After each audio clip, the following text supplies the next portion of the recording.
श्री राम।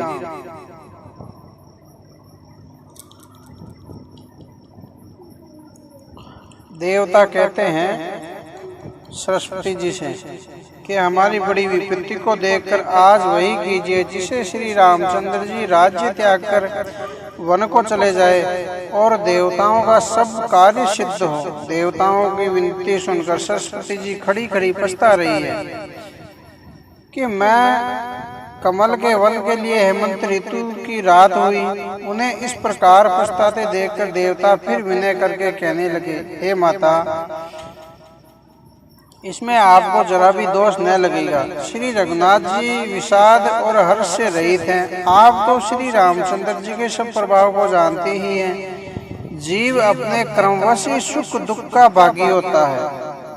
अतः देवताओं के हित के लिए आप अयोध्या जाइए। बार बार चरण पकड़कर देवताओं ने सरस्वती जी को संकोच में डाल दिया। तब वह यह विचार कर चली कि देवताओं की तो बुद्धि ओछी है,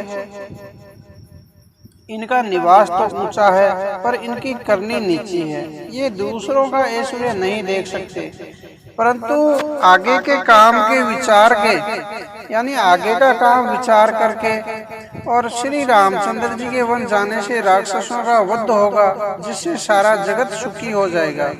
चतुर कवि यानी श्री रामचंद्र जी के वन जाने के चरित्र का वर्णन करने के लिए मेरी चाह यानी कामना करेंगे, मुझे याद करेंगे। ऐसा विचार कर सरस्वती जी हृदय में हर्षित होकर दशरथ जी की पूरी अयोध्या में आई। मानो दूसरा दुख देने वाली कोई ग्रह दशा आई हो। मंथरा नाम की कैकेयी की एक मंदबुद्धि दासी थी। उसे अपश्य की पिटारी बनाकर सरस्वती जी उसकी बुद्धि को फेर कर चली गई। मंथरा ने देखा कि नगर सजाया हुआ है, सुंदर मंगलमय बधावे बज रहे हैं। उनसे लोगों से पूछा कि कैसा उत्सव है। उसने श्री रामचंद्र जी के राज तिलक की बात सुनते ही उसका हृदय जल उठा। वह दुर्बुद्धि नीच जाति वाली दासी विचार करने लगी कि किस प्रकार से यह काम रात ही रात में बिगड़ जाए। जैसे कोई कुटिल भीलनी शहदत का छत्ता लगा देखकर घात लगाती है, यानी मक्खियों का छत्ता देखकर शहद का छत्ता देखकर घात लगाती है, उसको किस तरह से उखाड़ लूं। वह उदास होकर भरत जी की माता कैकेयी के पास गई। रानी कैकेयी ने हंसकर कहा कि तू उदास क्यों है। मंथरा कुछ उत्तर नहीं देती, केवल लंबी सांस ले रही है और त्रिया चरित्र करके आंसू बहका रही है। रानी हंसकर कहने लगी कि तेरे बड़े गाल है, तू बहुत बड़ी बढ़कर बोलने वाली है। मेरा मन न कहता है कि लक्ष्मण ने तुझे कुछ सीख दी है, यानी कुछ दंड दिया है। तब भी वह महापापिनी दासी कुछ भी नहीं बोलती, ऐसी लंबी सांस छोड़ रही है मानो काली नागिन पुकार कर छोड़ रही हो। तब रानी ने डर के कहा कि अरे कहती क्यों नहीं। श्री रामचंद्र राजा लक्ष्मण भरत और शकुन कुल से तो है, यानी शकुल सही तो है। यह सुनकर कुबरी मंथरा के हृदय में बड़ी ही पीड़ा हुई। वह कहने लगी, हे माई, हमें कोई क्यों सीख देगा और मैं किसका बल पाकर गाल मारूंगी, यानी बढ़कर बोलूंगी। श्री रामचंद्र जी को छोड़कर आज और किसकी कुशल है जिन्हें राजा युवराज पद दे रहे हैं। आज कौशल्या को विधाता बहुत ही दाहिने यानी अनुकूल हुए हैं। यह देखकर उनके हृदय में गर्व समाता नहीं। तुम स्वयं जाकर सब शोभा क्यों नहीं देख लेती, जिसे देखकर मेरे मन में शोभ हुआ है। तुम्हारा पुत्र परदेश में है, तुम्हें कुछ सोच नहीं। जानती हो कि स्वामी हमारे वश में है। तुम्हें तो तोमस पलंग पर पड़े पड़े नींद लेना ही बहुत प्यारा लगता है। राजा की कपट भरी चतुराई तुम नहीं देखती। मंथरा के प्रिय वचन सुनकर किंतु उसको मन की मैली जानकर रानी झुककर डांट कर बोली, बस अब चुप रह, घर फोड़ी कहीं की। यानी जो चुगली करते हैं उसको घर फोड़ी कहते हैं। जो फिर कभी ऐसा कहा तो मेरी जीभ पकड़कर निकलवा दूंगी, यानी तेरी जो जीभ है वो मैं निकलवा दूंगी। अब कानों, लंगड़ों और कुबड़ों को कुटिल और कुलालची जानना चाहिए। ये 3 प्रकार के कपटी होते हैं, काने, लंगड़े और कुबड़े। उनमें भी स्त्री, खासकर दासी, इनकी कहकर भरत जी की माता कैकेयी मुस्कुरा दी और फिर बोली, हे प्रिय वचन कहने वाली मंथरा, मैंने तुझको यह सीख दी है, शिक्षा के लिए इतनी बार कही है। मुझे तुझ पर सौपन्न में भी क्रोध नहीं है। सुंदर मंगलदायक शुभ दिन वही होगा जिस दिन तेरा कहना सत्य होगा, अर्थात श्री रामचंद्र जी का राज्य तिलक होगा। बड़ा भाई स्वामी और छोटा भाई सेवक होता है। यह सूर्य वंश की सुहावनी रीति ही है। यदि सचमुच कल ही श्री रामचंद्र जी का तिलक है तो हे सखी, तेरे मन को अच्छी लगे वही वस्तु मांग ले, मैं दूंगी। राम को सहज स्वभाव से ही सब माताएं कौशल्या के समान ही प्यारी है। मुझ पर तो वे विशेष प्रेम करते हैं। मैंने उनकी प्रीति परीक्षा करके देख ली है। जो विधाता कृपा करके जन्म दे तो यह भी दे कि श्री राम जी पुत्र और सीता बहू हो। श्री राम मुझे प्राणों से भी अधिक प्रिय हैं। उनके तिलक से उनके तिलक तक की बात सुनकर मुझे शोभ कैसा। तुझे भरत की सौगंध है, छल कपट छोड़कर सच सच कह। तू हर्ष के समय विषाद कर रही है, यानी खुशी के समय दुख कर रही है। मुझे उसका कारण सुना। मंथरा ने कहा, सारी अप्सराएं तो एक ही बार कहने में पूरी हो गई, अब तो दूसरी जीभ लगाकर कुछ कहूंगी। मेरा अभागा कपाल तो फोड़ने ही योग्य है। जो अच्छी बात कहने पर भी आपको दुख होता है, जो झूठी सच्ची बातें बनाकर कहते हैं, हे माई, वे ही तुम्हें प्रिय हैं और मैं कड़वी लगती हूँ। अब मैं भी ठकुर सुहाती यानी मुँह देखी कहा करूंगी, यानी सबके मुँह पे कहा करूंगी, नहीं तो दिन रात चुपी रहूंगी। विधाता ने कुरूप बनाकर मुझे परवश कर दिया है। दूसरे को क्या दोष, जो बोया सो काटती हूँ, दिया सो पाती हूँ। कोई भी राजा हो, हमारी क्या हानि। दासी छोड़कर क्या अब मैं रानी होऊंगी, अर्थात रानी तो होने से रही। हमारा स्वभाव तो जलाने ही योग्य है, क्योंकि तुम्हारा अहित मुझसे देखा नहीं जाता, इसलिए कुछ बात चलाई थी, किंतु हे देवी, हमारी बड़ी भूल हुई, क्षमा करो। आधार रहित यानी अस्थिर बुद्धि की स्त्री और देवताओं की माया के वश में होने के कारण रहस्य युक्त कपट भरे प्रिय वचनों को सुनकर रानी कैकेयी ने वेरिन मंथरा को अपनी सुहृद यानी अपने हित की हित करने वाली जानकर उसका विश्वास कर लिया। बार बार रानी उससे आदर के साथ पूछ रही है, मानो बीलनी के गान से हिरनी मोहित हो गई हो। जैसी भावी होती है यानी जैसी होनहार होती है, वैसी ही बुद्धि भी फिर जाती है। दासी अपना दाव लगा जानकर हर्षित हुई। तुम पूछती हो, किंतु मैं कहने से डरती हूँ, क्योंकि तुमने पहले ही मेरा नाम घरपोड़ी रख दिया है। बहुत तरह से गढ़ छोड़कर खूब विश्वास जमा कर तब वह अयोध्यापुरी यानी शनि की 7.5 वर्ष की दशा रूपी मंथरा बोली, हे रानी, तुमने जो कहा कि मैं सीताराम को प्रिय हूँ और राम को तुम प्रिय हो, सो यह बात सच्ची है, परंतु यह बात पहले थी, वे दिन अब बीत गए। समय फिर जाने पर मित्र भी शत्रु हो जाते हैं। सूर्य कमल के कुल का पालक करने वाला है, पर बिना जल के वही सूर्य उसको कमलों को जलाकर भस्म कर देता है। सोत कौशल्या तुम्हारी घर उखाड़ना चाहती है, अतः उपाय रूपी श्रेष्ठ बाढ़ यानी घेरा लगाकर उसे रूंध दो यानी सुरक्षित कर दो। तुमको अपने सुहाग के झूठे बल पर कुछ भी सोच नहीं है। राजा को अपने वश में जानती हो, किंतु राजा मन के मेले और मुंह के मीठे हैं और उनका सीधा स्वभाव है। आप कपट चतुराई जानती ही नहीं। राम की माता कौशल्या बड़ी चतुर और गंभीर है, उसकी था कोई नहीं पाता। उसने मौका पाकर अपनी बात बना ली।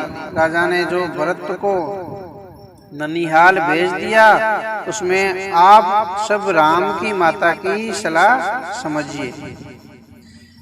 अब कौशल्या समझती है कि और सब सोते तो मेरी अच्छी तरह सेवा करती है, पर एक भरत की माँ पति के बल पर गर्वित रहती है, यानी घमंड करती है। इसी से हे माई, कौशल्या को तुम बहुत ही साल यानी खटक रही हो, किंतु वह कपट करने में चतुर है, अतः उसके हृदय का भाव जानने में नहीं आता, वह उसे चतुरता से छिपाए रखती है। राजा का तुम पर विशेष प्रेम है, कौशल्या सोत के स्वभाव से उसे देख नहीं सकती, इसलिए उसने जाल रचकर राजा को अपने वश में करके भरत की अनुपस्थिति में राम के राज तिलक के लिए लगन निश्चय किया है। राम को तिलक हो और यह कुछ यानी रघुकुल के उचित ही है, और यह बात सभी को सुहाती है और मुझे तो बहुत ही अच्छी लगती है, परंतु मुझे तो आगे की बहुत बात विचार कर डर लगता है। देव उलटकर इसका फल उसी यानी कौशल्या को दे। इस तरह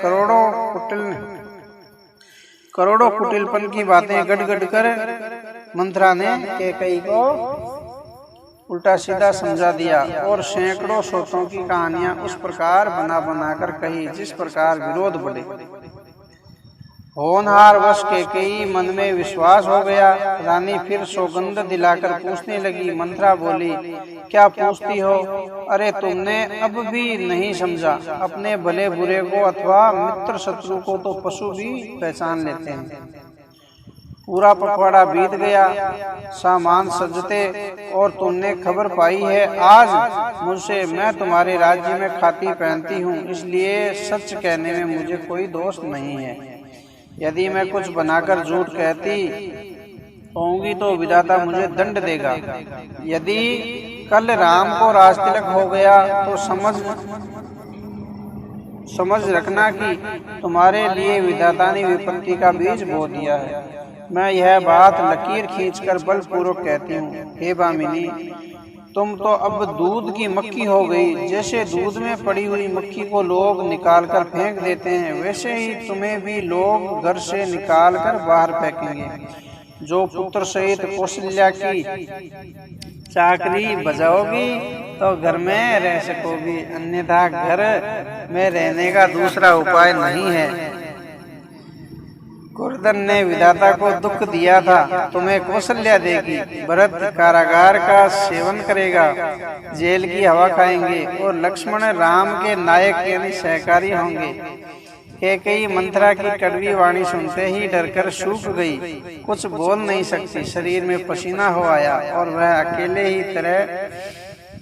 केले की तरह कांपने लगी। तब कुबरी यानी मंथरा ने अपनी जीभ दांतों तले दबाई। उसे भय हुआ कि कहीं भविष्य का अत्यंत डरावना चित्र सुनकर कैकेयी के हृदय की गति न रुक जाए, जिससे उल्टा सारा काम ही बिगड़ जाए। फिर कपट की करोड़ों कहानियां कह उसने रानी को खूब समझाया कि धीरज धरो। कैकेयी का भाग्य पलट गया, उसे कुचाल प्यारी लगी। वह बुगले को सिंहनी मानकर, वेरिन को हित मानकर उसकी सराहना करने लगी। कैकेयी ने कहा, मंथरा सुन, तेरी बात सत्य है। मेरी दाहिनी आंख नित्य फड़का करती है। मैं प्रतिदिन रात को बुरे स्वप्न देखती हूँ, किंतु अपने अज्ञानवश तुमसे कहती नहीं। सखी, क्या करूं? मेरा तो सीधा स्वभाव है, मैं दाया बाया कुछ भी नहीं जानती। अपनी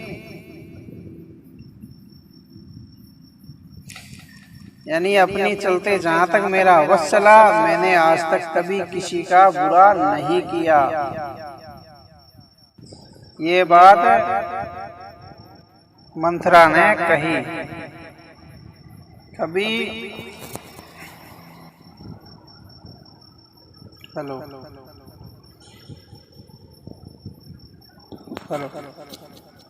रानी कैकेयी अपने निकट के यानी शीघ्र आने वाले दुख को कैसे नहीं देखती, जैसे बलि का पशु हरी हरी घास चाहता है। चरता है, पर वह यह नहीं जानता कि मौत सिर पर नाच रही है।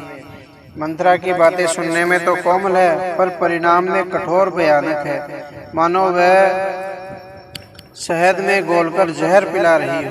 दासी कहती है, हे स्वामी, तुमने मुझको एक कथा कही थी, उसकी याद है कि नहीं? तुम्हारे 2 वरदान राजा के पास धरोहर है, आज उन्हें राजा से मांगकर अपनी छाती ठंडी कर लो। पुत्र को राज्य और राम को वनवास दो, और सोत का सारा आनंद तुम ले लो। जब राजा राम की सौगंध खा ले, तब वह मांगना, जिससे वचन टलने न पावे। आज की रात बीत गई तो काम बिगड़ जाएगा। मेरी बात को हृदय में प्रिय या प्राणों से भी प्यारी समझना। पापिनी मंत्रा ने बड़ी बुरी गाद लगाकर कहा, कोप भवन में जाओ, सब काम बड़ी सावधानी से बनाना, राजा पर सहसा विश्वास न कर लेना, उनकी बातों में न आ जाना। कुबरी को रानी ने प्राणों के समान प्रिय समझकर बार बार उसकी बड़ी सराहना की। जो आज के समय में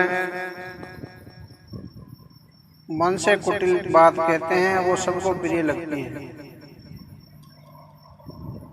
समय के अनुसार। अब बुद्धि का बखान किया और बोली, संसार में मेरा तेरे समान हितकारी और कोई नहीं है। तो मुझ बही जाती हुई के लिए सहारा हुई है। यदि विधाता कल मेरा मनोरथ पूरा कर दे तो हे सखी, मैं तुझे आंखों की पुतली बना लूं। इस प्रकार दासी को बहुत तरह से आदर देकर कैकेयी कोपवन में चली। यानी विपत्ति यानी कलह का बीज है।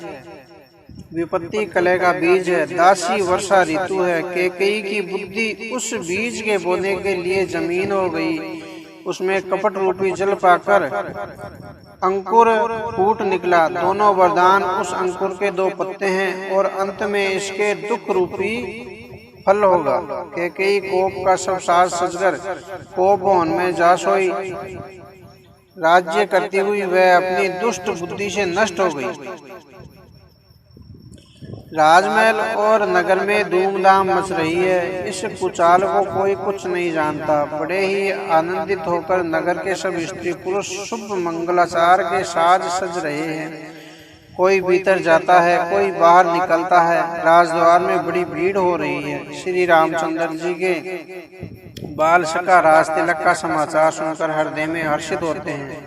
वे 10-5 मिलकर श्री रामचंद्र जी के पास जाते हैं। प्रेम पहचान कर प्रभु श्री रामचंद्र जी उनका आदर करते हैं और कोमल वाणी से कुशल क्षेम पूछते हैं। अपने प्रिय सखा श्री रामचंद्र जी की आज्ञा पाकर वे आपस में एक दूसरे से श्री रामचंद्र जी की बड़ाई करते हुए घर लौटते हैं और कहते हैं, संसार में श्री रघुनाथ जी के समान शील और स्नेह को निभाने वाला कौन है।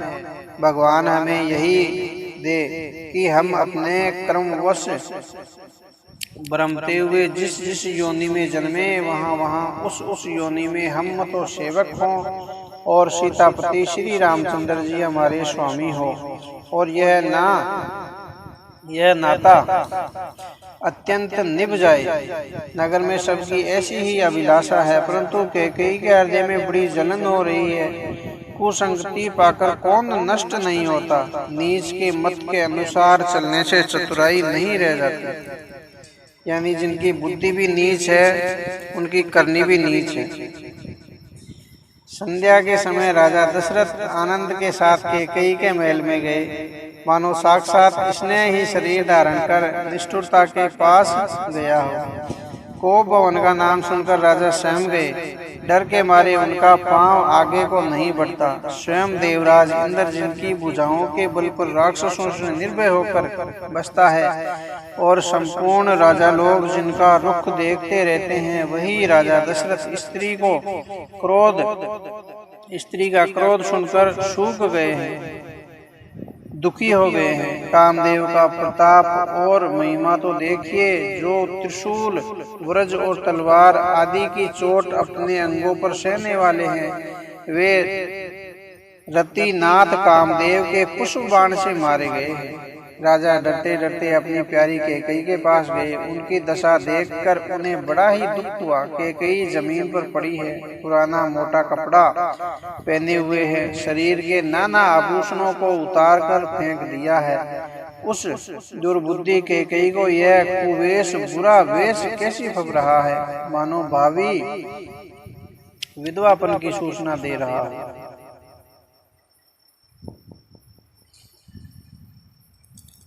अब राजा बार बार पूछते हैं, मुझे अपने कारण का क्रोध तो बता। हे प्रिय, किसने तेरा अनिष्ट किया? किसके दो सिर हैं? यमराज किसको लेना यानी अपने लोक को ले जाना चाहते हैं? कह कर किस कंगाल को राजा कर दूं, या किस राजा को मैं देश से निकाल दूं? तेरा शत्रु अमर देवता भी हो तो मैं उसे भी मार सकता हूँ। बेचारे कीड़े मकोड़े शरीर के नर नारी तो बीच चीज ही क्या है। हे सुंदरी, तू तो मेरा स्वभाव जानती ही है कि मेरा मन सदा तेरे मुख रूपी चंद्रमा का चकोर है। हे प्रिय, मेरी प्रजा, कुटुंबी, सर्वस्व यानी संपत्ति, पुत्र, यहाँ तक कि मेरे प्राण भी ये सब तेरे वश में अधीन हैं। यदि मैं तुझसे कुछ कपट करके कहता हूँ तो हे भामिनी, मुझे 100 बार राम की सौगंध है। तू हंसकर प्रसन्नता पूर्वक अपनी मनचाही बात तो मांग ले और अपने मनोहर अंगों को आभूषणों से सजा। अब मौका बेमौका तो मन में विचार कर देख। हे प्रिय, जल्दी इस बुरे वेश को त्याग दे। यह सुनकर और मन में राम की बड़ी सौगंध को विचार कर मंदबुद्धि कैकेयी हंसती हुई बोली और उठी, गहने पहनने लगी, मानो कोई भीलनी मृग को देखकर फंदा तैयार कर रही हो। अपने जी में कैकेयी को सुदृढ़ जानकर राजा दशरथ जी प्रेम से पुलकित होकर कोमल और सुंदर वाणी से फिर बोले, हे भामिनी, तेरा मन चीता हो गया। नगर में घर घर आनंद के बधावे बज रहे हैं। कभी किसी ने लुगाई का चरित्र यानी औरत का चरित्र नहीं समझा। उसके मन में क्या होता है, बाहर क्या होता है। मैं कल ही राम को युवराज पद दे रहा हूँ, इसलिए हे सुनैनी, तू मंगल साज सज। यह सुनते ही उसका कठोर हृदय दिल है यानी फटने लगा, मानो पका हुआ बाल फोड़ा यानी फोड़ा होता है जो उसके हाथ लग गया हो। ऐसी भारी पीड़ा को भी उसने हंसकर छिपा लिया, जैसे चोर की स्त्री प्रकट होकर नहीं रोती जिसमें उसका भेद न खुल जाए। राजा उसकी कपट यानी चतुराई को नहीं लख रहे हैं, क्योंकि वह करोड़ों कुटिलों की शिरोमणि गुरु मंत्रा की पढ़ाई हुई है।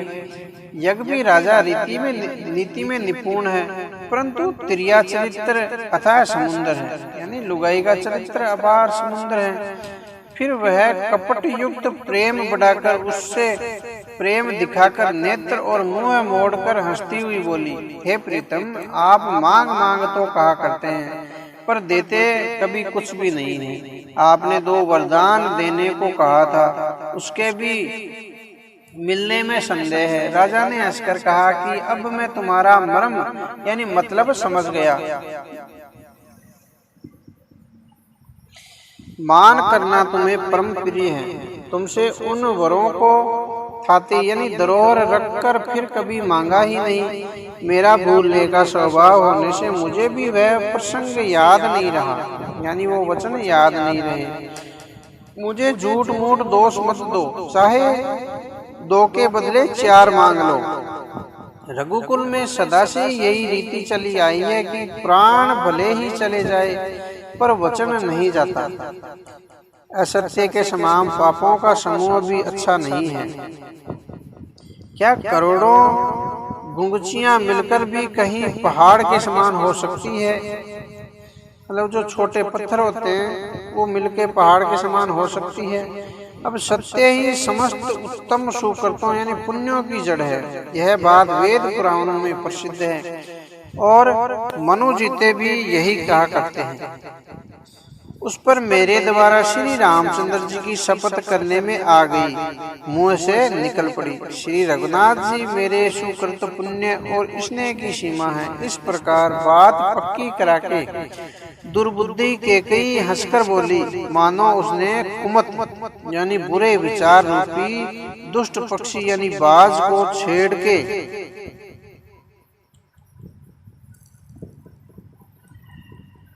अब राजा का मनोरथ सुंदर वन है, सुख सुंदर पक्षियों का समुदाय है, उस पर भीलनी की तरह कैकेयी अपना वचन रूपी भयंकर बाज छोड़ना चाहती है। अब वह बोली, हे प्राण प्यारे, सुनिए, मेरे मन को भाने वाला एक वर तो दीजिए। भरत को राज तिलक और हे नाथ दूसरा वर मैं हाथ जोड़कर मांगती हूँ, मेरा मनोरथ पूरा हो जाए। तपस्वियों के वेश में विशेष उदासीन भाव से राज्य और कुटुंब आदि की ओर से भली भांति उदासीन होकर विरक्त मुनियों की भांति राम 14 वर्ष तक वन में निवास करे। अब ये 2 वर मांगे, एक तो भरत जी को राज तिलक और दूसरा राम जी को 14 साल का वनवास उदासीन होकर यानी साधुओं का सा वेश करके। अब कैकेयी के कोमल विनयुक्त वचन सुनकर राजा के हृदय में ऐसा शोक हुआ जैसे चंद्रमा की किरणों के स्पर्श से चकवा चकवी विकल हो जाता है। राजा सहम गए, उनसे कुछ कहते न बना, मानो बाज वन में बटेर पर झपट गया हो। राजा का रंग बिल्कुल उड़ गया, मानो ताड़ के पेड़ को बिजली ने मार दिया हो। जैसे ताड़ के पेड़ पर बिजली गिरने से वह झुलस जाता है, वही हाल राजा का हुआ। माथे पर हाथ रखकर दोनों नेत्र बंद करके राजा ऐसे सोच करने लगे मानो साक्षात सोच ही शरीर धारण कर सोच कर रहा हो। वे सोचते हैं, हाय मेरा मनोरथ रूपी कल्प वृक्ष फूल चुका था, परंतु फलते समय कैकेयी ने दाहिनी की तरह उसे जड़ समेत उखाड़कर नष्ट कर डाला। कैकेयी ने अयोध्या को उजाड़ दिया और विपत्ति की अचल सुदृष्ट नींव डाल दी। किस अवसर पर क्या हो गया, स्त्री का विश्वास करके मैं वैसे ही मारा गया जैसे योग की सिद्धि रूपी फल मिलने के समय योगी को अविद्या नष्ट कर देती है। इस प्रकार राजा मन ही मन रींझ रहे हैं। राजा का ऐसा बुरा हाल देखकर दुर्बुद्धि कैकेयी मन में बुरी तरह से क्रोधित हुई और बोली, क्या भरत आपके पुत्र नहीं है? क्या मुझे आप दाम देकर खरीद लाए हैं? क्या मैं आपकी विवाहिता यानी पत्नी नहीं हूँ? जो मेरा वचन सुनते ही आपके बाण सा लगा तो आप सोच समझकर बात क्यों नहीं करते? यानी जो आपने वर दिए थे वो सोच समझकर क्यों नहीं दिए? हाँ कीजिए, नहीं तो ना ही कर दीजिए। आप रघुवंश में सत्य प्रतिज्ञा वाले प्रसिद्ध हैं। आपने ही वर देने को कहा था, अब भले ही न दीजिए, सत्य को छोड़ दीजिए और जगत में अपश्य लीजिए। सत्य की बड़ी सराहना करके वर देने को कहा था, समझा था कि वह चबेना ही मांग लेगी। राजा शिबी, दधीची और बलि ने जो कुछ कहा, शरीर और धन त्याग कर भी उन्होंने अपने वचन की प्रतिज्ञा को निभाया। कैकेयी बहुत ही कड़वे वचन कह रही है और मानो जले पर नमक छिड़क रही है। अब धर्म की दूरी को धारण करने वाले राजा दशरथ जी ने धीरज धरकर नेत्र खोले और सिर ढूंढकर तथा लंबी सांस लेकर इस प्रकार कहा कि इसने मुझे बड़े कठोर से मारा है, ऐसी कठिन परिस्थिति उत्पन्न कर दी जिससे बच निकलना कठिन है। प्रचंड क्रोध से जलती हुई कैकेयी सामने इस प्रकार दिखती पड़ी मानो क्रोध रूपी तलवार नंगी म्यान से बाहर खड़ी हो। कुरुबुद्धि उस तलवार की मूठ है, निष्ठुरता धार है और वह कुबरी मंत्रा रूपी शान पर धरकर तेज की हुई है। राजा ने देखा कि वह तलवार बड़ी ही भयानक और कठोर है और सोच, क्या सत्य ही है मेरा जीवन लेगी? राजा अपनी छाती कड़ी करके बहुत ही नम्रता के साथ उसे कैकेयी को प्रिय लगने वाली वाणी बोले, हे प्रिय, हे वीरू, विश्वास और प्रेम को नष्ट करके ऐसे बुरी तरह के वचन कैसे कह रही हो? मेरे तो भरत और रामचंद्र दो आंखें अर्थात एक से ही है। यह मैं शंकर जी की साक्षी यानी शंकर जी की सौगंध देकर सत्य कहता हूँ। मैं अवश्य सवेरे ही दूत भेजूंगा। दोनों भाई भरत शत्रुघ्न सुनते ही तुरंत आ जाएंगे। अच्छा दिन, शुभ मुहूर्त शोधवाकर सब तैयारी करके डंका बजाकर मैं भरत को राज्य दे दूंगा। और राम को राज्य का लोभ नहीं है और भरत पर उनका बड़ा ही प्रेम है। मैं ही अपने मन में बड़े छोटे का विचार करके राज तिलक का पालन कर रहा था।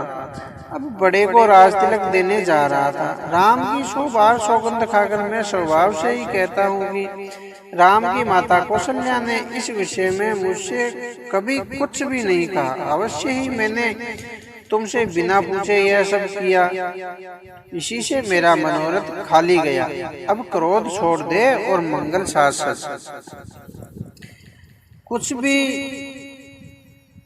अब कुछ ही दिनों बाद भरत युवराज हो जाएंगे। एक ही बात का मुझे दुख लगा है कि दूसरा वरदान बड़ी अचरज का है। उसकी आंच से अब भी मेरा हृदय जला जा रहा है। यह दिल लगी में, क्रोध में अथवा सचमुच ही वास्तव में सच्चा है? क्रोध को त्याग कर राम का अपराध तो बता। सब कोई तो कहते हैं कि राम बड़े ही साधु हैं। तू स्वयं ही राम की सराहना करती है और उन पर स्नेह किया करती है। अब यह सुनकर मुझे संदेह हो गया है कि तुम्हारी प्रशंसा और स्नेह कहीं झूठे तो न थे। जिसका स्वभाव शत्रु को भी अनुकूल है, वह माता के प्रतिकूल आचरण क्यों करेगा? हे प्रिय, हंसी और क्रोध छोड़ दे और विवेक उचित अनुचित विचार कर वर मांग, जिससे अब मैं नेत्र भरकर भरत का राज्य अभिषेक देख सकूं। मछली चाहे बिना पानी के जीती रहे और सांप भी चाहे बिना मणि के दीन दुखी होकर जीता रहे, परंतु मैं स्वभाव से ही कहता हूँ, मन में जरा भी छल रखकर नहीं कि मेरा जीवन राम के बिना नहीं है। हे चतुर प्रिय, जी में समझ देख, मेरा जीवन श्री रामचंद्र जी के दर्शन के अधीन है। राजा के कोमल वचन सुनकर दुर्बुद्धि कैकेयी अत्यंत जल रही है, मानो अग्नि में घी की आहुतियां पड़ रही है। कैकेयी कहती है, आप करोड़ों उपाय क्यों न करें, यह यहाँ आपकी माया यानी चालबाजी नहीं चलेगी। या तो मैंने जो मांगा है सो दीजिए, नहीं तो ना ही करके अवश्य लीजिए, यानी मना कर दीजिए। मुझे बहुत प्रचंड यानी बखेड़े नहीं सुहाते। अब राम साधु है या आप श्याने साधु हैं, और राम की माता भी भली ही है, मैंने सबको पहचान लिया है। अब कौशल्या ने मेरा जैसा भला चाहा है, मैं भी साका करके याद रखने योग्य उन्हें वैसा ही फल दूंगा। सवेरा होते ही मुनि का वेश धारण कर यदि राम वन को नहीं जाते तो हे राजन, मन में निश्चय समझ लीजिए कि मेरा मरना होगा और आपका अपश्य होगा। ऐसा कहकर कुटिल कैकेयी उठ खड़ी हुई, मानो क्रोध की नदी उमड़ी हो। वह नदी पाप रूपी पहाड़ से प्रकट हुई और क्रोध रूपी जल से भरी हुई। ऐसी भयानक है कि देखी नहीं जाती। दोनों वरदान उस नदी के दो किनारे हैं। कैकेयी का कठिन हट ही उसकी तिरोधारा है और कुबरी यानी मंथरा के वचनों की प्रेरणा ही भंवर है। वह क्रोध रूपी नदी राजा दशरथ जी की रूपी वृक्ष को जड़ मूल से ढाती हुई विपत्ति रूपी समुद्र की ओर सीधी चली गई। राजा ने समझ लिया कि बात सचमुच वास्तव में सच्ची है। स्त्री के बहाने मेरी मृत्यु ही सिर पर नाच रही है। तदंतर राजा ने कैकेयी के चरण पकड़कर उसे बिठाकर विनती की कि तू सूर्य कुल रूपी वृक्ष के लिए कुल्हाड़ी मत बन। अब आगे की कथा राम जी को वनवास जाते हुए कहेंगे, ये बीच की कथा रोक देंगे।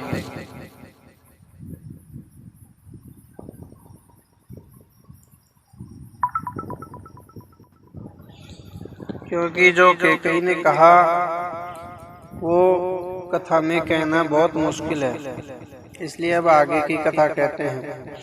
अब दशरथ जी ने सुमंत्र जी को कहा कि तुम जल्दी राम को बुला लाओ, तब आकर समाचार पूछना। राजा का रुख जानकर सुमंत्र जी चले। समझ गए कि रानी ने कुछ कुचाल की है। सुमंत्र सोच से व्याकुल हैं।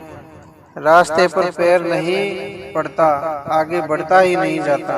सोचते हैं राम जी को बुलाकर राजा क्या कहेंगे। इसी तरह हृदय में धीरज धरकर वे द्वार पर गए। सब लोग उनको मन मारे यानी उदास देखकर पूछने लगे। सब लोगों का समाधान करके किसी तरह समझा बुझाकर सुमंत्रण वहां गए जहां सूर्य कुल के तिलक श्री रामचंद्र जी थे। श्री रामचंद्र जी ने सुमंत्रण को आते देखा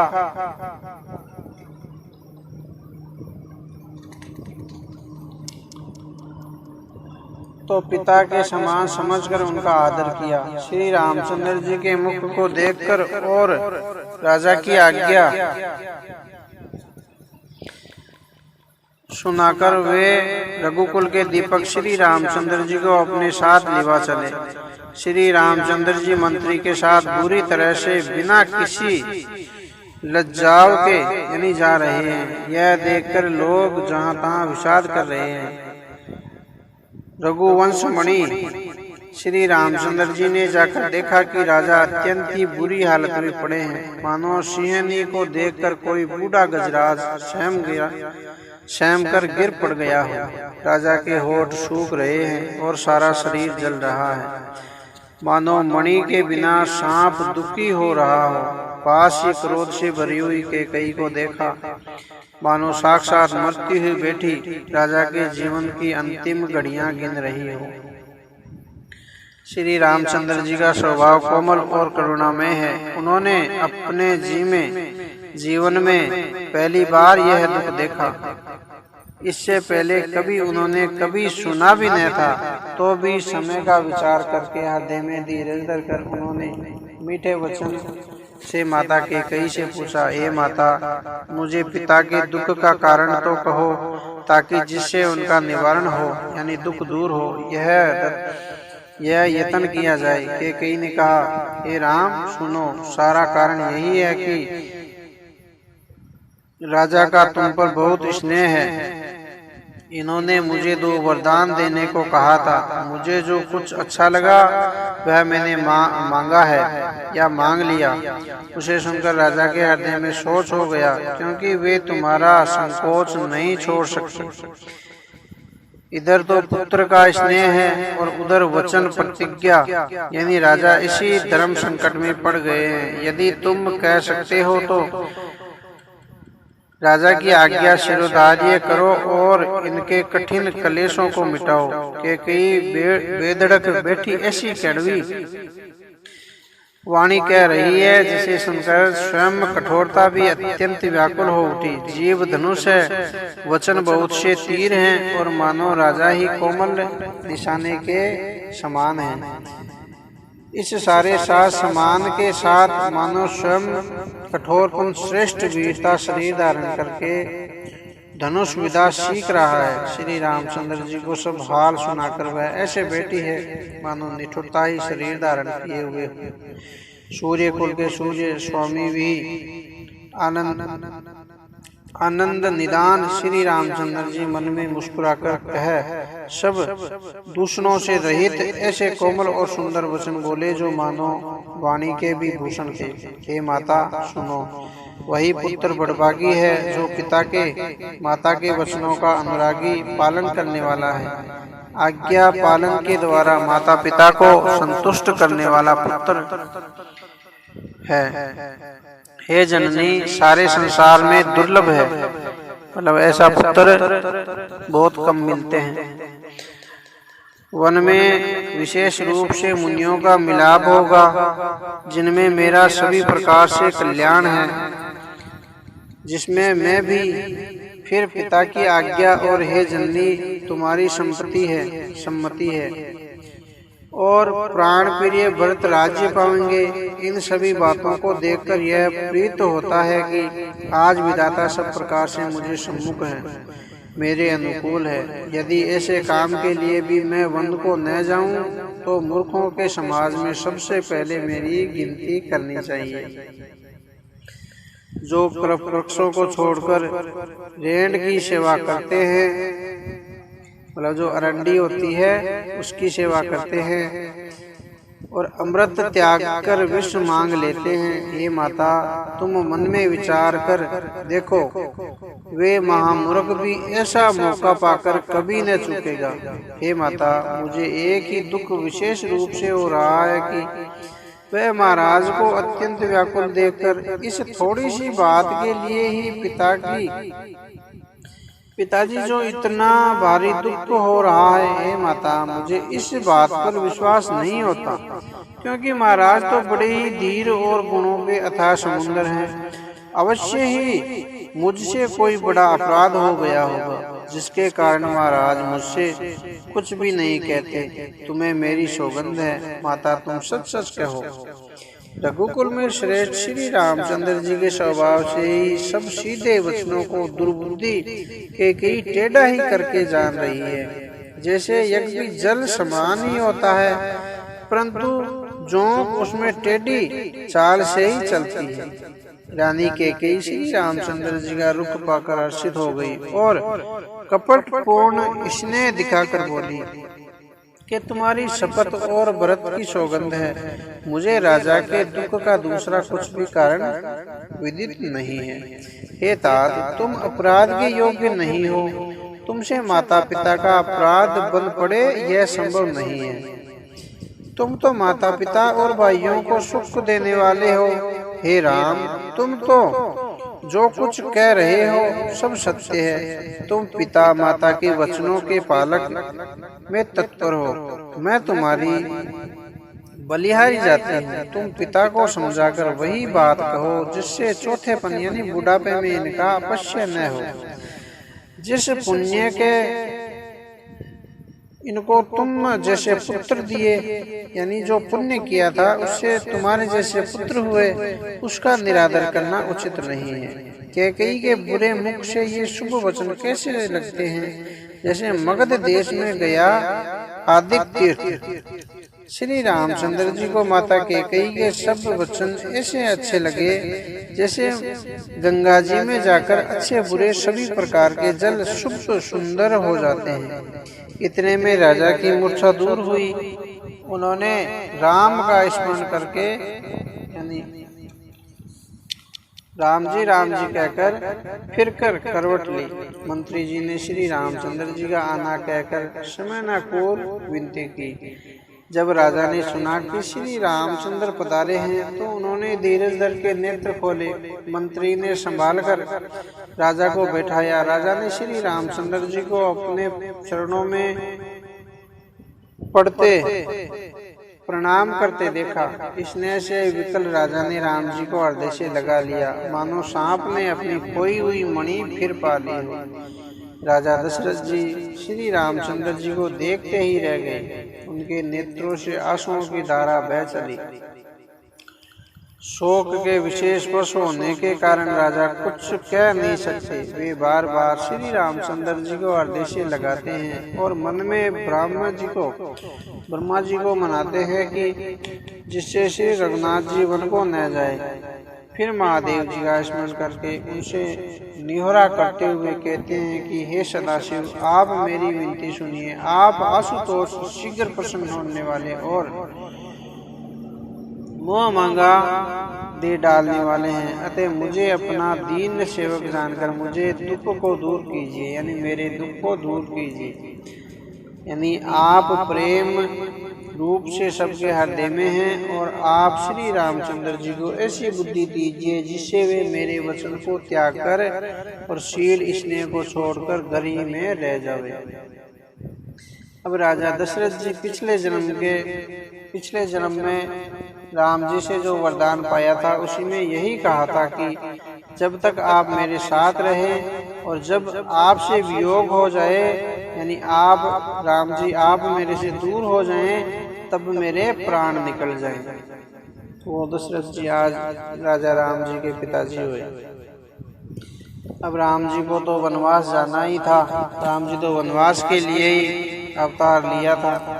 अब जगत में चाहे अपश्य हो और सुयश नष्ट हो जाए, चाहे नया पाप होने से मैं नरक में गिरूं अथवा स्वर्ग चला जाऊं, या पुण्यों के फलस्वरूप मिलने वाला स्वर्ग चाहे मुझे न मिले और भी सब प्रकार से दुख आप मुझसे सहन करा ले, पर श्री रामचंद्र मेरी आंखों की ओट न हो।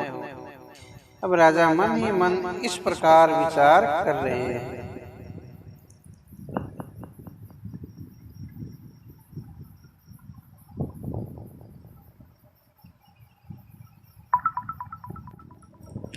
श्री रामचंद्र जी की और दशरथ जी की कथा बहुत ही दुख भरी है, कहने के मां नहीं आती। अब आगे कहता हूँ, सुनो ध्यान से कि आपकी आज्ञा पाकर यानी पिताजी की आज्ञा पालन करने और जन्म का फल पाकर मैं जल्दी ही लौट जाऊंगा।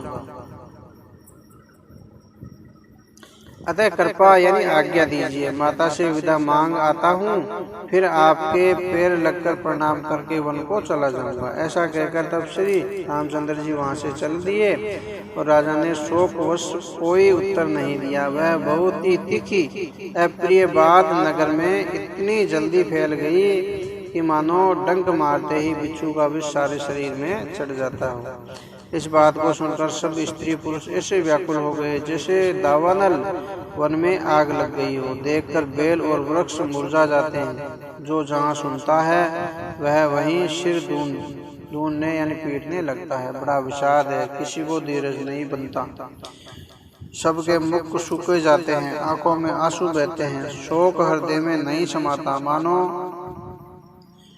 करुणा रस की सेना अवध पर डंका बजाकर उतर आई हो। सब मेल मिल गए थे, सब संयोग ठीक हो गए थे।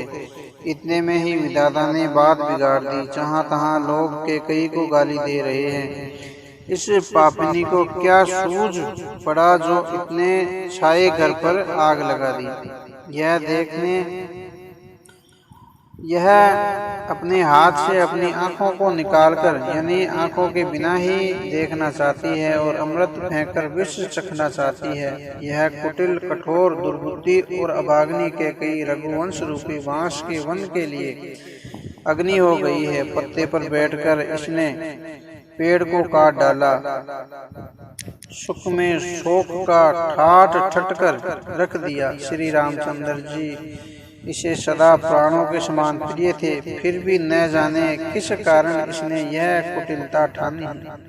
कवि सत्य ही कहते हैं कि स्त्री का स्वभाव सब प्रकार से पकड़ने में न आने योग्य अथाह है और भेद भरा होता है। अपनी परछाई भले ही पकड़ लिया जाए, पर भाई स्त्री की गति यानी चाल कभी नहीं जानी जा सकती। आग क्या नहीं जला सकती, समुद्र में क्या नहीं समा सकता, अबला कहने वाली प्रबल स्त्री जाति क्या नहीं कर सकती, और जगत में काल किसको नहीं खाता। विधाता ने क्या सुनकर क्या सुना दिया और क्या दिखाकर क्या दिखा दिया। एक कहते हैं कि राजा ने अच्छा नहीं किया, दुर्बुद्धि कैकेयी को विचार कर वर नहीं दिया। जो हट करके कैकेयी की बातों को पूरा करने में अड़े रहकर स्वयं अब दुखों के पात्र हो गए। स्त्री के विशेष वश होने के कारण मानो उनका ज्ञान और गुण जाता रहा। एक दूसरे जो धर्म की मर्यादा को जानते हैं और सियाने हैं, वे राजा को दोष नहीं देते। वे शिबी, दधीची और हरिश्चंद्र की कथा एक दूसरे से बखान कर कहते हैं। कोई एक इनमें भरतजी की संपत्ति बताते हैं, कोई एक सुनकर उदासीन भाव से रह जाते हैं, कुछ बोलते नहीं। कोई हाथों से कान मूंदकर और कोई जीभ को दांत तले दबाकर कहते हैं कि यह बात झूठी है। ऐसी बात कहने से तुम्हारे पुण्य नष्ट हो जाएंगे। भरत को तो श्री रामचंद्र जी प्राणों के समान प्यारे हैं। चंद्रमा चाहे शीतल किरणों की जगह आग ही आग की चिंगारियां बरसाने लगे और अमृत चाहे विष के समान हो जाए। परंतु भरत जी सौपन्न में भी कभी श्री रामचंद्र जी के विरुद्ध कुछ भी नहीं कहेंगे। कोई एक विधाता को दोष देते हैं जिसने अमृत दिखाकर विष दे दिया। नगर में खलबली मच गई, सब किसी को सोच हो गया, हृदय में दूसरे दुख जलन हो गई, आनंद उत्साह मिट गया। ब्राह्मणों की स्त्रियां कुलह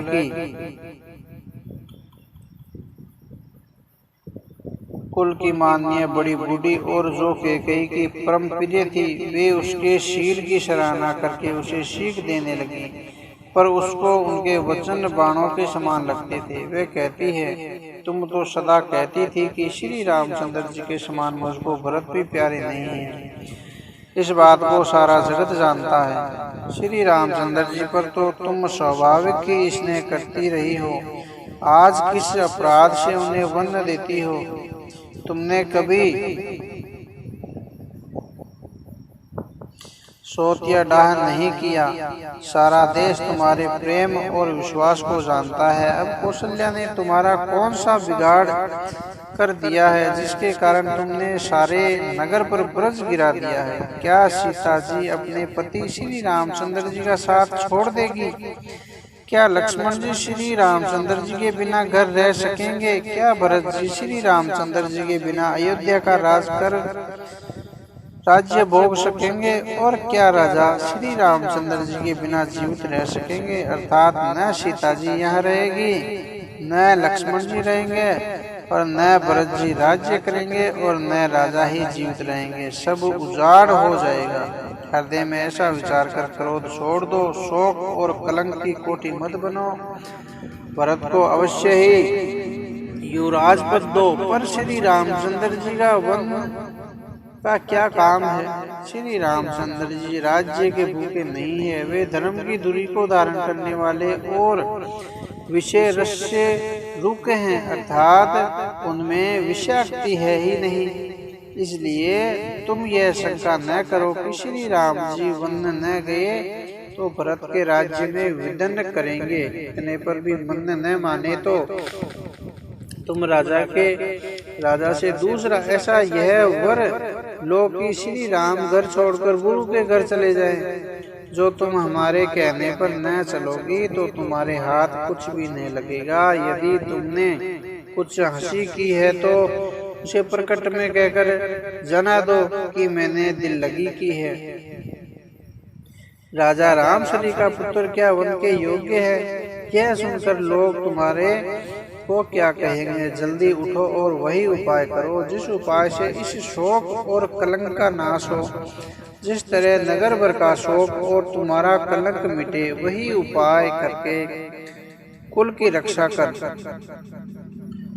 वन जाते हुए श्री रामचंद्र जी को हट करके लौटा ले। दूसरी कोई बात न चला। तुलसीदास जी कहते हैं, जैसे सूर्य के बिना दिन, प्राण के बिना शरीर, चंद्रमा के बिना रात निर्जीवी तथा शोभाहीन हो जाते हैं, वैसे ही श्री रामचंद्र जी के बिना अयोध्या हो जाएगी। हे भामिनी, तू अपने हृदय में इस बात को समझ विचार कर देख तो सही। इस प्रकार सखियों ने ऐसी सीख दी जो सुनने में मीठी और परिणाम में हितकारी थी, पर कुटिला कुबरी की सिखाई पढ़ाई हुई कैकेयी इस पर जरा भी कान नहीं दिया। कैकेयी कोई उत्तर नहीं देती। यह दूसरे दुख क्रोध के मारे दुखी यानी बेमुक्त हो रही है। ऐसे दिखती है मानो भूखी बागिनी हरिणियों को देख रही हो। तब सखियों ने रोग को असाध्य समझकर उसे छोड़ दिया। सब उसको मंद बुद्धि अभागिनी कहती हुई चली गई। राज्य करते हुए इस कैकेयी को देव ने नष्ट कर दिया। इसने जैसा कुछ किया वैसा कोई भी न करेगा। नगर के सब स्त्री पुरुष इस प्रकार विलाप कर रहे हैं और उस कुचाल की यानी कैकेयी को करोड़ों गालियां दे रहे हैं। लोग विषम जवर यानी भयानक दुख की आग से जल रहे हैं। लंबी सांसें लेते हुए वे कहते हैं कि श्री रामचंद्र जी के बिना जीने की कौन आशा है।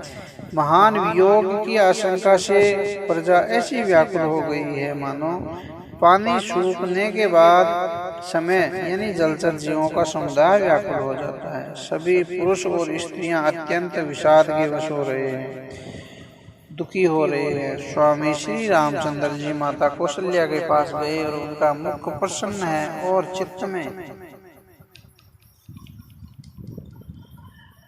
चौगुना चाव यानी उत्साह है। यह सोच मिट गया कि राजा कहीं रख न ले। श्री रामचंद्र जी को राज तिलक की बात सुनकर विषाद हुआ था कि सब भाइयों को छोड़कर बड़े ही भाई यानी मुझको ही राज तिलक क्यों होता है। अब माता के कई की आज्ञा और पिता की मौन संपत्ति पाकर वह सोच मिट गया। श्री रामचंद्र जी का मन नए कपड़े हुए हाथी के समान और राज तिलक उस हाथी के बांधने की कांटेदार लोहे की बेड़ी के समान है। वन जाना है यह सुनकर अपने को बंधन से छुड़ा जानकर उनके हृदय में आनंद बढ़ा है।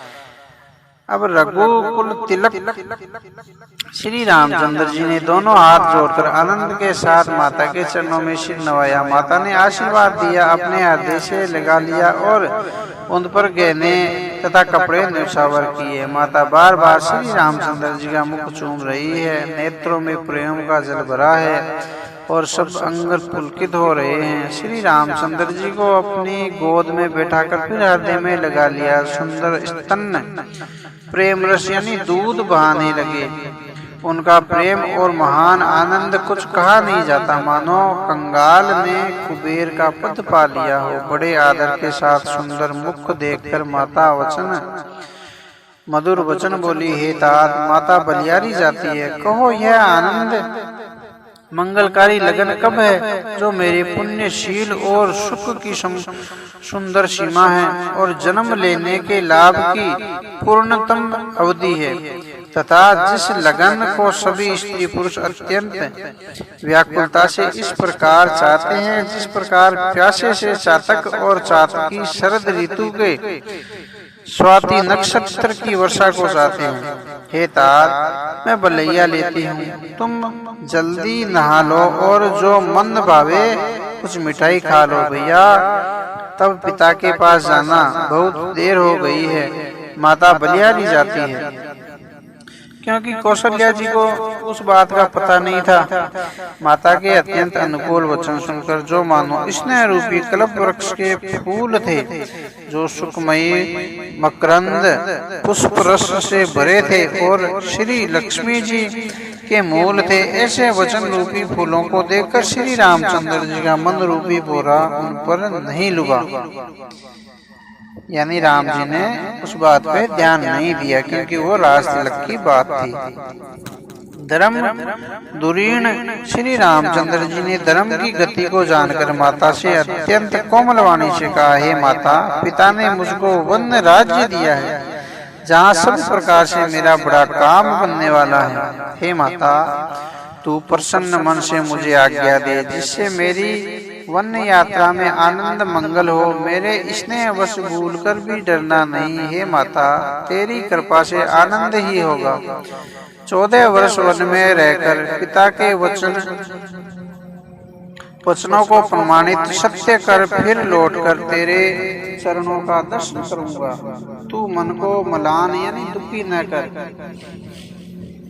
रघुकुल में श्रेष्ठ श्री रामचंद्र जी के ये बहुत ही नम्र और मीठे वचन माता के हृदय में बाण के समान लगे और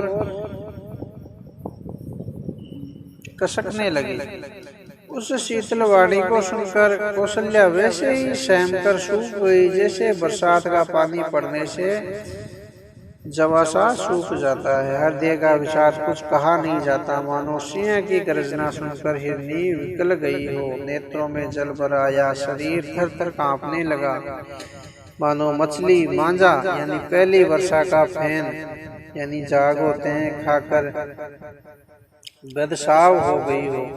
धीरज धरकर पुत्र का मुख देखकर माता गदगद वचन कहने लगी, हे तात, तुम तो पिता को प्राणों के समान प्रिय हो। तुम्हारे चरित्र को देखकर वे नित्य प्रसन्न होते हैं। राज्य देने के लिए उन्होंने ही शुभ दिन सोधवाया था, फिर अब किस अपराध से वन जाने को कहा? हे तात, मुझे इसका कारण सुनाओ। सूर्यवंश के रूप को जलाने के लिए अग्नि कौन हो गया है? तब श्री रामचंद्र जी का रुख देखकर मंत्री के पुत्र ने सब कारण समझाकर कहा। उस प्रसंग को सुनकर वे गूंगी जैसी चुप रह गई। उनकी दशा का वर्णन नहीं किया जा सकता। न रख ही सकती थी और न यह कह ही सकती थी कि वन चले जाओ। दोनों ही प्रकार से हृदय में बड़ा भारी संताप हो गया। मन में सोचा कि देखो, विधाता की चाल सदा सबके लिए टेढ़ी होती है।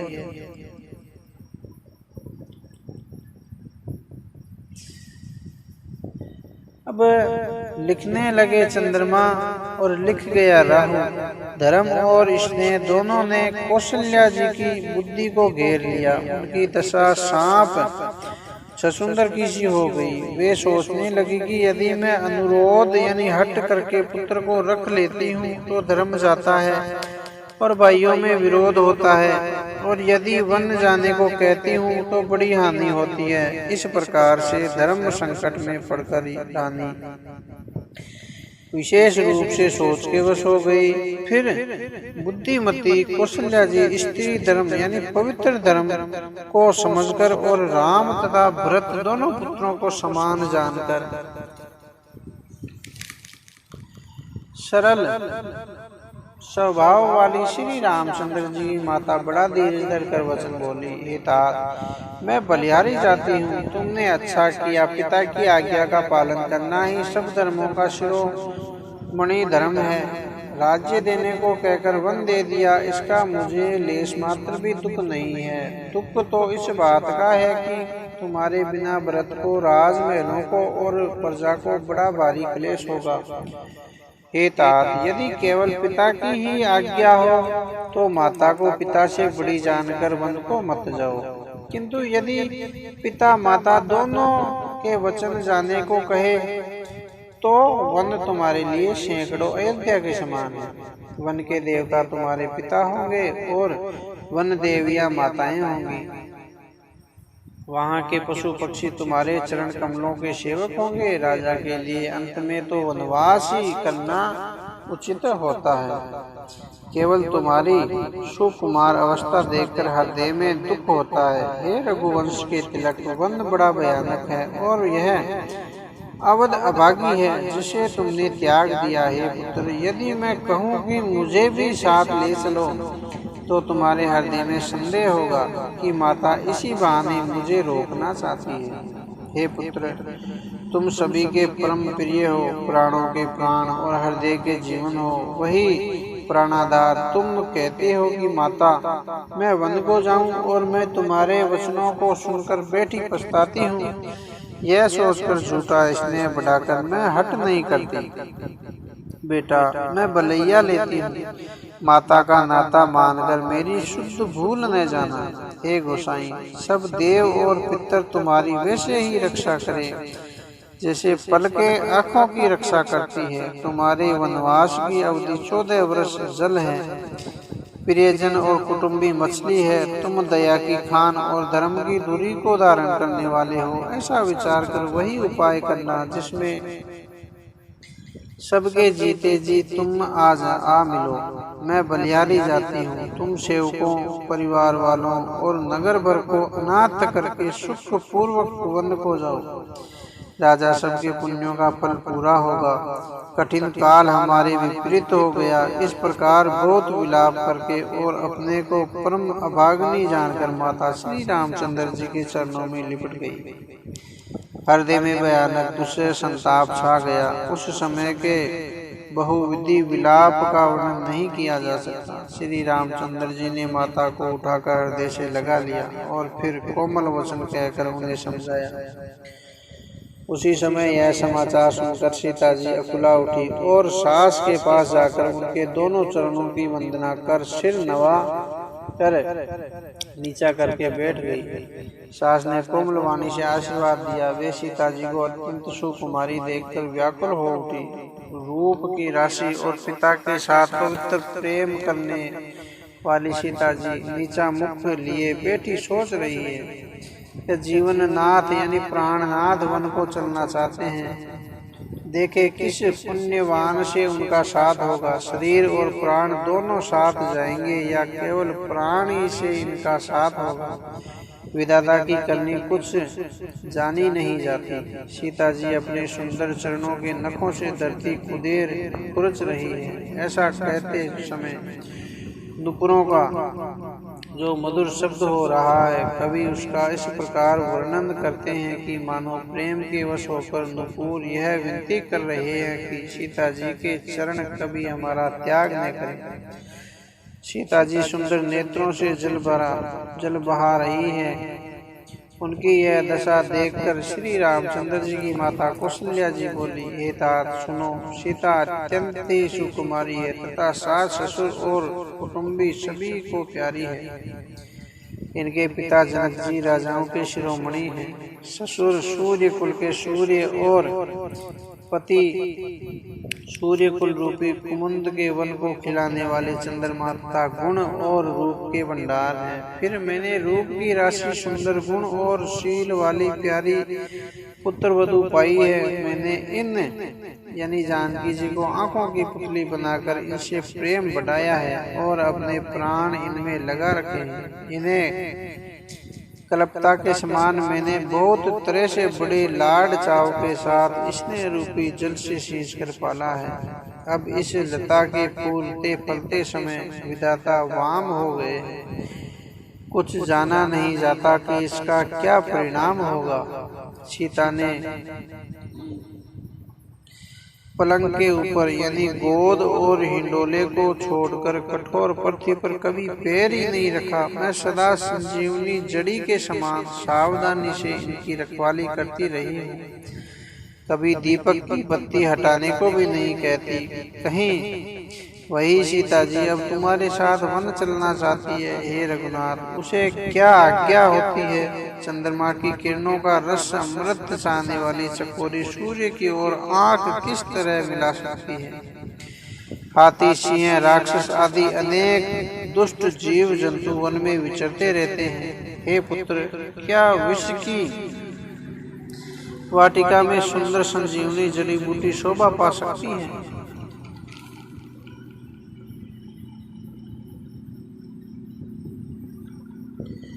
वन के लिए तो ब्रह्मा जी ने विषय युक्तों को न जाने वाली कोल और बिलों की लड़कियों को रचा है, जिनका पत्थर के कीड़े जैसा कठोर स्वभाव है।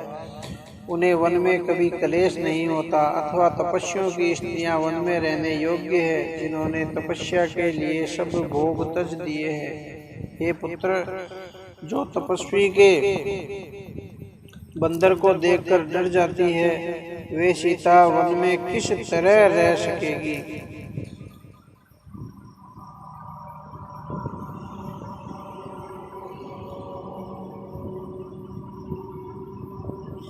देव सरोवर के कमल में विचरण करने वाली सिंहनी क्या गड़ैयों यानी तलैयों में रहने योग्य है। ऐसा विचार कर जैसी तुम्हारी आज्ञा हो मैं जानकी जी को वैसी ही शिक्षा दूं। माता कहती है, यदि सीता घर में रहे तो मुझको बहुत सहारा हो जाए। श्री रामचंद्र जी ने माता की प्रिय वाणी सुनकर जो मानो शील स्नेह रूपी अमृत से सनी हुई थी, विवेक में प्रिय वचन कहकर माता को संतुष्ट किया। फिर वन के गुण दोष प्रकट करके वे जानकी जी को समझाने लगे।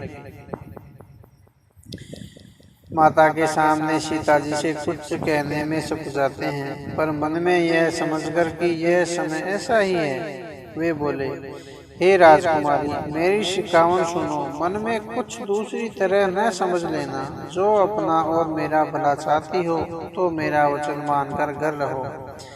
हे भामिनी, मेरी आज्ञा का पालन करो। सास की सेवा बन पड़ेगी। घर रहने में सभी प्रकार से भलाई है। आदर पूर्वक सास ससुर के चरणों की पूजा सेवा करने से बढ़कर दूसरा कोई धर्म नहीं है। जब जब माता मुझे याद करेगी और प्रेम से व्याकुल होने के कारण उनकी बुद्धि भोली हो जाएगी, वे अपने आप को भूल जाएगी। हे सुंदरी, तब तब तुम कोमल वाणी से पुरानी कथाएं कह कहकर इन्हें समझाना। हे सुमुखी, मुझे सैकड़ों सौगंध हैं। मैं यह स्वभाव से ही कहता हूँ कि मैं तुम्हें केवल माता के लिए ही घर पर रख रहा। मेरी आज्ञा मानकर घर पर रहने से गुरु और वेद के द्वारा सम्मत धर्म के आचरण का पालन फल तुम्हें बिना ही कलेश के मिल जाता है। किंतु हठ के वश होकर गालव मुनि और राजा नहुस आदि सबने संकट ही सहे हैं। हे सुमुखी, हे श्यानी, सुनो, मैं भी पिता के वचनों को सत्य करके शीघ्र ही लौटूंगा। दिन जाते देर नहीं लगी। हे सुंदरी, हमारी यह सीख सुनो। हे वामा, यदि प्रेमवश हट करोगी तो तुम परिणाम से दुख पाओगी। वन बड़ा कठिन क्लेशदायक और भयानक है। वहाँ की धूप, जाड़ा, वर्षा और हवा सभी बड़े भयानक हैं। रास्ते में कुछ कांटे और बहुत से कंकड़ हैं। उन पर बिना जूते के पैदल ही चलना पड़ेगा। तुम्हारे चरण कमल कोमल और सुंदर हैं और रास्ते में बड़े दुर्गम पर्वत हैं। पर्वतों की गुफाएं खो है, यानी जो पर्वतों की गुफाएं होती हैं, नदियां, नद और नाले ऐसे अगम हैं और गहरे हैं कि उनकी ओर देखा तक नहीं जाता। रीछ, बाघ, भेड़िए, सिंह और हाथी ऐसे भयानक शब्द करते हैं कि उन्हें सुनकर धीरज भाग जाता है। जमीन पर सोना, पेड़ों की छाल के वस्त्र पहनना और कंदमूल फल का भोजन करना होगा। और वे भी क्या सदा सब दिन मिलेंगे? सब कुछ अपने अपने समय के अनुकूल ही मिल सकेंगे। मनुष्यों को खाने के लिए पिशाच राक्षस फिरते रहते हैं। वे करोड़ों प्रकार के कपट रूप धारण कर लेते हैं। पहाड़ का पानी बहुत ही लगता है।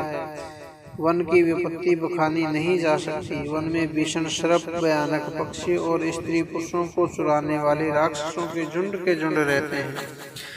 वन की भयानकता याद आने मात्र से ही धीर पुरुष भी डर जाते हैं। फिर हे मृगलोचनी, तुम तो स्वभाव से ही डरपोक हो। हे हंस गमनी, तुम वन के योग्य नहीं हो। तुम्हारे वन न जाने की बात सुनकर लोग मुझे अपश्य देंगे, बुरा कहेंगे। मानसरोवर के अमृत के समान जल से पाली हुई सिंहनी कहीं खारे समुद्र में जी सकती है? नवीन आम के वन में विहार करने वाली कोयल क्या करीले के जंगल में शोभा पा सकती है? हे चंद्रमुखी, हृदय में ऐसा विचार कर तुम घर पर ही रहो। वन में बड़ा कष्ट है। स्वाभाविक ही हित चाहने वाले गुरु और स्वामी की सीख को जो सिर चढ़ाकर नहीं मानता, वह हृदय में भरपेट पछताता है और उसके हित की हानि अवश्य होती है। प्रियतम के कोमल तथा मनोहर वचन सुनकर सीता जी के सुंदर नेत्र जल से भर गए। श्री रामचंद्र जी की यह शीतल सीख उनको कैसी जलाने वाली हुई, जैसे चकवी को शरद ऋतु की चांदनी रात होती है। जानकी जी से कुछ उत्तर देते नहीं बनता। वे यह सोचकर व्याकुल हो उठी है कि मेरे पवित्र और प्रेम की स्वामी मुझे छोड़ जाना चाहते हैं। नेत्रों के जल आंसुओं को जबरदस्ती रोककर वे पृथ्वी की कन्या सीता जी हृदय में धीरज धरकर सास के पैर लगकर हाथ जोड़कर कहने लगी, हे देवी, मेरी इस बड़ी भारी चढ़ाई को क्षमा कीजिए। मुझे प्राणपति ने वही शिक्षा दी है जिससे मेरा परम हित हो, परंतु मैंने मन में समझकर देख लिया कि पति के वियोग के समान जगत में कोई दुख नहीं है। हे प्राणनाथ, हे दया के धाम, हे सुंदर, हे सुखों के देने वाले, हे सुजान, हे रघुकुल रूपी कुमुद के खिलाने वाले चंद्रमा, आपके बिना स्वर्ग भी मेरे लिए नरक के समान है। माता पिता बहन चारों भाई, सभी भाई, प्यारा परिवार, मित्रों का समुदाय, सारा ससुर, गुरु, सौजन, बंधु बांधव यानी सब सहायक और सुंदर, सुशील और सुख देने वाला पुत्र, हे नाथ, जहाँ तक स्नेह और नाते हैं, पति के बिना स्त्री को कभी सूर्य से भी बढ़कर तपाने वाले हैं। यानी पति के बिना स्त्री का कुछ भी नहीं होता। शरीर, धन, घर, पृथ्वी, नगर और राज्य, पति के बिना स्त्री के लिए यह सब शोक का समाज है, भोग रोग के समान है, गहने भार रूप हैं और संसार यम यातना नरक की पीड़ा के समान है। हे प्राणनाथ, आपके बिना जगत में मुझे कहीं कुछ भी सुखदायी नहीं है। जैसे बिना जीव के देह और बिना जल के नदी, वैसे ही हे नाथ बिना पुरुष के स्त्री है। हे नाथ, आपके साथ रहकर आपका शरद पूर्णिमा के निर्मल चंद्रमा के समान मुख देखने से मुझे समस्त सुख प्राप्त होंगे। हे नाथ, आपके साथ पक्षी और पशु ही मेरे कुटुंबी होंगे, वन ही नगर और वृक्षों की छाल ही निर्मल वस्त्र होंगे, और पर्णकुटी यानी पत्तों की बनी हुई झोंपड़ी ही स्वर्ग के समान सुखों की मूल होगी। उदार हृदय के वन देवी और देवता ही सास ससुर के समान मेरी सार संभाल करेंगे, और उषा और पत्तों की सुंदर सात्री यानी बिछुना ही प्रभु के साथ कामदेव की मनोहर तोष के समान होगी। कंदमूल और फल ही अमृत के समान आहार देंगे, और वन के पहाड़ ही अयोध्या के सैकड़ों राजमहलों के समान होंगे। क्षण क्षण में प्रभु के चरण कमलों को देख देख कर मैं ऐसी आनंदित होंगी जैसी दिन में चकवी रहती है। हे नाथ, आपने वन के बहुत से दुख और बहुत से भय, विषाद और संताप कहे, परंतु हे कृपा निदान, वे सब मिलकर भी प्रभु यानी आपके वियोग से होने वाले दुख के लवलेश के समान भी नहीं हो सकते। ऐसा जी में जानकर हे सुजान शिरोमणि, आप मुझे साथ ले लीजिए, यहाँ न छोड़िए। हे स्वामी, मैं अधिक क्या विनती करूँ, आप करुणामय हैं और सबके हृदय के अंदर की जानने वाले हैं। हे दीन बंधु, हे सुंदर, हे सुख देने वाले, हे शील और प्रेम के भंडार, यदि अवधि यानी 14 वर्ष तक मुझे अयोध्या में रखते हैं तो जान लीजिए कि मेरे प्राण नहीं रहेंगे। क्षण क्षण में आपके चरण कमलों को देखते रहने से मुझे मार्ग चलने में थकावट न होगी। हे प्रीतम, मैं सभी प्रकार से आपकी सेवा करूंगी और मार्ग चलने से होने वाली सारी थकावट को दूर कर दूंगी। आपके पैर धोकर पेड़ों की छाया में बैठकर मन में प्रसन्न होकर हवा करूंगी, पंखा करूंगी। पसीने की बूंदों पर यानी बूंदों सहित श्याम शरीर को देखकर प्राणपति के दर्शन करते हुए दुख के लिए मुझे अवकाश ही कहाँ रहेगा, यानी सोच ही कहाँ रहेगा। समतल भूमि पर घास और पेड़ों के पत्ते बिछाकर यह दासी रात भर आपके चरण दबावेगी। बार बार आपकी कोमल मूर्ति को देखकर मुझको गर्म हवा भी न लगेगी। प्रभु के साथ रहते मेरी और आंख उठाकर देखने वाला कौन है, अर्थात कोई नहीं देख सकता। जैसे सिंह की स्त्री सिंहनी को खरगोश और श्यार नहीं देख सकते, मैं सुकुमारी हूँ। नाथ, आप वन के योग्य हैं, आपको तो तपस्या उचित है और मुझको विषय भोग। ऐसे कठोर वचन सुनकर भी जब मेरा हृदय न फटा तो हे प्रभु, मालूम होता है ये पामर प्राण आपके वियोग का भीषण दुख सहेंगे। ऐसा कहकर सीता जी ने जब ही व्याकुल हो गई, वे वन के वियोग को भी न संभाल सकी, अर्थात शरीर से वियोग की बात तो अलग रही, वचन से भी वियोग की बात सुनकर वे अत्यंत विकल हो गई। उनकी दशा देख कर श्री रघुनाथ जी ने अपने जी में जान लिया कि हठपूर्वक इन्हें यहाँ रखने से ये प्राणों को नहीं रखेगी। तब कृपालु श्री सूर्य कुल के स्वामी श्री रामचंद्र जी ने कहा कि सोच छोड़कर मेरे साथ वन को चलो, आज विषाद करने का अवसर नहीं है, तुरंत वन गमन की तैयारी करो। श्री रामचंद्र जी ने प्रिय वचन कहकर प्रियतमा सीता जी को समझाकर फिर माता के पैरों लगकर आशीर्वाद प्राप्त किया। माता ने कहा, बेटा जल्दी लौटकर प्रजा के दुख को मिटाना और यह निठुर माता तुम्हें भूल न जाए। हे विधाता, क्या मेरी दशा भी फिर पलटेगी? क्या अपने नेत्रों से मैं इस मनोहर जोड़ी को फिर देख पाऊंगी? हे पुत्र, वह सुंदर दिन और शुभ घड़ी